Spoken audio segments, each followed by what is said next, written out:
Bienvenidos a Tengo Miedo TV. En el vídeo de hoy, y aprovechando que la fiebre por Fallout está más alta que nunca con la llegada de la segunda temporada, vamos a sumergirnos en uno de los rincones más oscuros y aterradores de las tierras yermas. Hoy no vamos a hablar de simples saqueadores ni de la radiación ambiental. Hoy vamos a diseccionar a la fuerza bruta que ha aterrorizado a los supervivientes desde el primer día, los supermutantes. Vamos a repasar su origen genético, los experimentos inhumanos que los crearon y por qué son mucho más que simples monstruos verdes con mal genio. Preparaos porque el origen de estas criaturas es una pesadilla de laboratorio que comenzó mucho antes de que cayeran las bombas y esconde secretos que harían temblar al morador más experimentado. Para entender realmente qué es un supermutante, primero debemos hablar de una sigla que debería daros auténticos escalofríos. El FEV o VPF en español, que significa virus de evolución forzada. A diferencia de lo que muchos espectadores creen de forma errónea, los supermutantes no son producto de la radiación natural que quedó tras el holocausto nuclear. No son como los necrófagos que simplemente se pudrieron bajo el sol atómico. Ellos son una creación militar deliberada y meticulosa. Antes de que las bombas cayeran en el año 2077, el gobierno de los Estados Unidos estaba desesperado. La guerra con China se había estancado y necesitaban una ventaja definitiva. Así fue como a través de una corporación científica llamada Westech se empezó a trabajar en el proyecto Panmunjom, que buscaba una forma de inmunizar a las tropas contra ataques biológicos. Sin embargo, lo que empezó como una vacuna se convirtió rápidamente en algo mucho más ambicioso y oscuro. Los científicos descubrieron que este virus transformador podía reescribir el mapa genético del huésped por completo. Cuando un ser humano es expuesto a este agente biológico, sus células empiezan a replicarse a una velocidad que desafía las leyes de la naturaleza. El ADN se reorganiza para eliminar cualquier rastro de debilidad. Esto provoca que el sujeto gane una masa muscular masiva en cuestión de días, su densidad ósea se vuelve comparable a la del hormigón, y su piel se endurece hasta el punto de poder desviar balas de calibre pequeño. El resultado final es un ser de casi 2,5 metros de altura, con una fuerza física que supera a 10 hombres sanos. Pero este poder tiene un costo mental y espiritual, que la mayoría de los experimentos no pudieron soportar. El virus no solo cambia el cuerpo, sino que en la gran mayoría de los casos, devora la mente del individuo. Durante el violento proceso de mutación, el cerebro sufre una inflamación catastrófica que borra la personalidad, los recuerdos y la empatía del sujeto. La mayoría de los supermutantes se despiertan en su nuevo cuerpo sin saber quiénes eran, olvidando a sus familias y sus vidas pasadas, quedando solo con un instinto básico de supervivencia y una rabia incontrolable.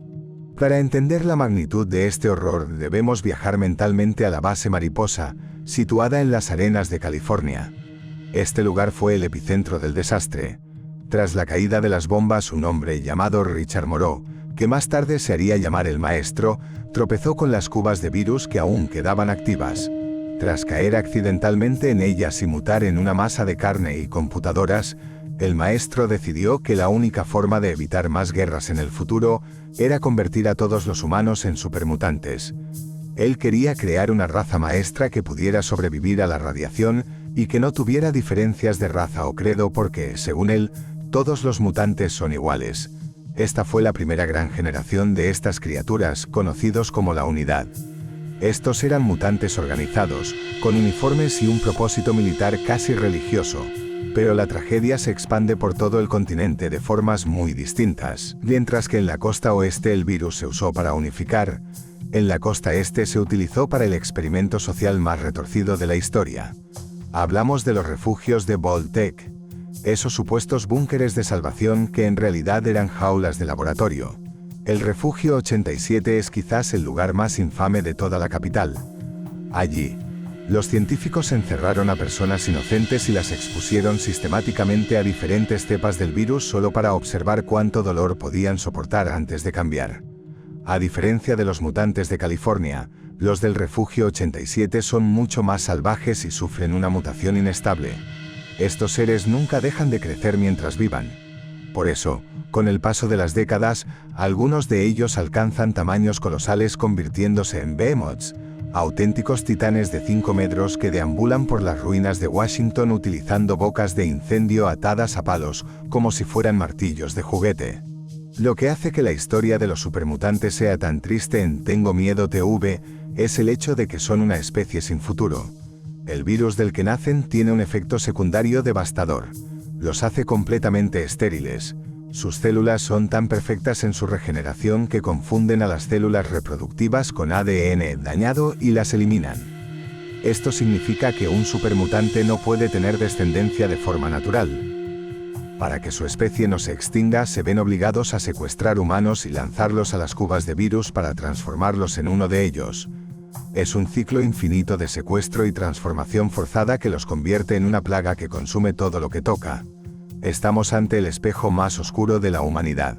Un recordatorio de que en nuestro afán por ser perfectos y poderosos, podemos terminar perdiendo aquello que nos hace humanos. Continuando con este descenso a los abismos de la evolución forzada, es vital comprender que no todos los supermutantes son iguales ni se comportan de la misma manera.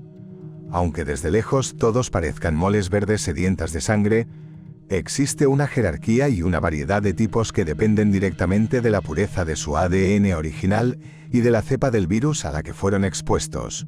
En el yermo, la inteligencia es el recurso más escaso entre estas criaturas. Los que conservan sus facultades mentales suelen convertirse en líderes, conocidos como maestros supermutantes o señores supremos. Estos individuos son capaces de usar armamento pesado, planificar emboscadas y, lo más aterrador de todo, dirigir a sus hermanos menos inteligentes como si fueran un ejército disciplinado. En las ruinas de la Commonwealth y en Virginia Occidental, hemos visto variantes que desafían toda lógica. Por ejemplo, están los acechadores nocturnos o mutantes de élite, que utilizan tecnología de sigilo, como los dispositivos de camuflaje de los antiguos militares, para volverse invisibles y cazar a sus presas en silencio. Es una imagen perturbadora pensar en una bestia de 300 kilos moviéndose sin hacer ruido entre las sombras, esperando el momento exacto para atacar. Pero la escala de poder no se detiene ahí. Como mencionamos anteriormente, en la costa este el virus provoca un crecimiento infinito. Esto nos lleva a los Behemoths, seres que han perdido cualquier rastro de humanidad y se han convertido en fuerzas de la naturaleza. Son tan grandes que su piel ha desarrollado callosidades tan duras como el acero, y su simple paso provoca temblores que pueden derrumbar edificios dañados. Pero aquí surge una de las preguntas más inquietantes que muchos os hacéis en el canal. ¿Existe algún supermutante bueno? La respuesta es un rotundo sí, aunque son excepciones que confirman la regla. Existen individuos que, por un azar genético o por una exposición más controlada al virus, han logrado mantener su personalidad, su ética y sus recuerdos. Recordamos casos legendarios como el de Marcus, un supermutante de la vieja escuela que ayudó a fundar comunidades donde humanos y mutantes convivían en paz. O el caso de Fawkes, atrapado durante décadas en una celda del Refugio 87, quien dedicó su tiempo a leer y cultivar su mente para no caer en la barbarie. Estos personajes son trágicos porque viven atrapados en cuerpos diseñados para la guerra y el odio, siendo repudiados por los humanos que les temen y por sus propios hermanos mutantes, que los ven como traidores o seres débiles por no querer comer carne humana. El objetivo de los supermutantes varía según quien los lidere. Mientras que los de la costa oeste buscaban un orden mundial bajo el mando del maestro, las hordas de la costa este suelen tener un objetivo mucho más simple y aterrador: la expansión. Al ser estériles y no poder reproducirse de forma biológica, su única forma de supervivencia como especie es el secuestro sistemático de colonos. Muchas veces, cuando los jugadores exploran sus campamentos, encuentran bolsas de carne y jaulas vacías. Esto no es solo por canibalismo. Es una búsqueda constante de nuevos sujetos para sus cubas de transformación. Para ellos, convertir a un humano en un supermutante es hacerle un favor. Es elevarlo a una forma de vida superior que no sufre por el hambre, el frío o la vejez. Es una visión distorsionada de la evolución donde la libertad individual se sacrifica por la supervivencia del grupo. Otro detalle curioso que no podemos dejar pasar es la relación de los supermutantes con otras criaturas del yermo. Es muy común verlos acompañados por los llamados sabuesos mutantes.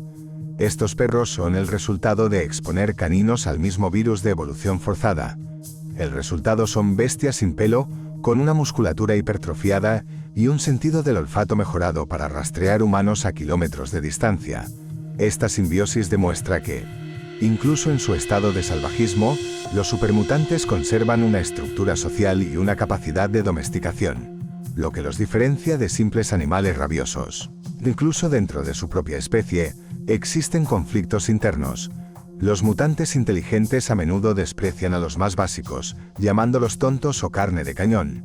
Esta fractura social es lo único que ha impedido que los supermutantes se unan y borren definitivamente a la humanidad del mapa. Si alguna vez surgiera un líder con la inteligencia de un humano y la fuerza de un behemoth, el yermo no tendría ninguna oportunidad. Pero mientras sigan divididos por su propia locura y su falta de propósito, seguirán siendo los reyes de las ruinas, esperando en la oscuridad a que un incauto se acerque demasiado a sus dominios. Para cerrar este análisis profundo en Tengo Miedo TV, debemos hablar de esas curiosidades que a menudo pasan desapercibidas pero que hacen que los supermutantes sean seres verdaderamente únicos y perturbadores. Una de las preguntas más frecuentes es ¿por qué visten de esa forma tan caótica? No es solo por falta de estilo. Al tener una musculatura que nunca deja de crecer y una temperatura corporal mucho más alta que la de un humano, las armaduras convencionales no les sirven. Por eso utilizan trozos de chapa, neumáticos y correas de cuero que pueden ajustar constantemente. Su ropa es un reflejo de su existencia. Algo remendado, funcional y carente de toda estética humana. Además, hay un dato biológico fascinante y es que, debido a su regeneración celular extrema, un supermutante no puede morir de viejo. En teoría, si no los matan en combate podrían vivir cientos de años, convirtiéndose en archivos vivientes de la historia del yermo, aunque sus cerebros dañados rara vez les permitan recordar más allá de su última comida. Otro detalle que genera mucha curiosidad es su alimentación. Aunque técnicamente pueden comer cualquier cosa, tienen una preferencia marcada por la carne humana. No es solo por nutrición, sino porque el virus aumenta su agresividad a niveles químicos. El acto de cazar y devorar a otros seres es para ellos una forma de reafirmar su posición en la cima de la cadena alimenticia. Sin embargo, en asentamientos de mutantes más pacíficos o inteligentes, se les ha visto cultivar hongos radiados o cazar animales salvajes, demostrando que esa sed de sangre puede ser controlada si hay una voluntad lo suficientemente fuerte detrás. Ahora bien, conectando todo este horror genético con lo que nos espera en el futuro de la serie de Fallout, hay cosas que debes saber sobre la segunda temporada. Como bien sabéis, la trama se traslada a la ciudad del pecado, a las ruinas de Las Vegas. En este entorno, la tecnología y el control mental juegan un papel fundamental que podría estar directamente relacionado con lo que hemos visto en los juegos más clásicos. Hay un elemento que ha generado mucha teoría, y es la aparición de ese chip que se conecta en la nuca de la gente para controlarlos. Si miramos hacia atrás, en la tecnología del yermo de Nevada existe algo llamado los collares de esclavitud y los implantes de control de personalidad. Este chip que mencionamos parece ser una evolución de los experimentos de Big Empty, un centro de investigación donde la ciencia se volvió loca. Allí creaban a los llamados lobotomitas, personas a las que se les extraía el cerebro y se les instalaba tecnología para que fueran sirvientes sin voluntad. Si este chip aparece en la segunda temporada, significa que las facciones que luchan por el control de Nueva Vegas han encontrado una forma de esclavizar a la población de manera mucho más eficiente que con simples cadenas. Imaginaos el peligro de que esta tecnología de control mental cayera en manos de alguien que sepa usarla sobre un ejército de supermutantes. Estaríamos ante una fuerza imparable de soldados con la fuerza de un monstruo, pero con la obediencia de una máquina. Las Vegas es un lugar donde el poder nunca se comparte y el uso de chips de datos es una constante. Recordad que toda la trama del juego New Vegas gira en torno a un chip de platino. La introducción de tecnología que se inserta directamente en el sistema nervioso abre una puerta muy oscura para los protagonistas de la serie. Podríamos ver cómo personajes que conocemos pierden su libre albedrío por culpa de este dispositivo, convirtiéndose en marionetas de alguien que mueve los hilos desde las sombras de los casinos. Es un recordatorio de que, aunque los supermutantes son una amenaza física evidente, la tecnología del viejo mundo que todavía sobrevive puede ser mucho más insidiosa y peligrosa para el alma humana. Sin duda, La segunda temporada promete expandir este universo mostrándonos que el horror no solo viene de la mutación de la carne, sino también de la manipulación de la mente. Los supermutantes seguirán siendo esa sombra verde que acecha en las ruinas, pero ahora los supervivientes tendrán que mirar también hacia sus propias nucas, temiendo el momento en que un pequeño chip les arrebate lo último que les queda, su voluntad. Espero que este viaje por la genética y los secretos de Fallout os haya gustado tanto como a mí. No olvidéis suscribiros para más contenido de terror y lore en Tengo Miedo TV. Nos vemos en el yermo, si es que la mutación o el control mental no os alcanza primero.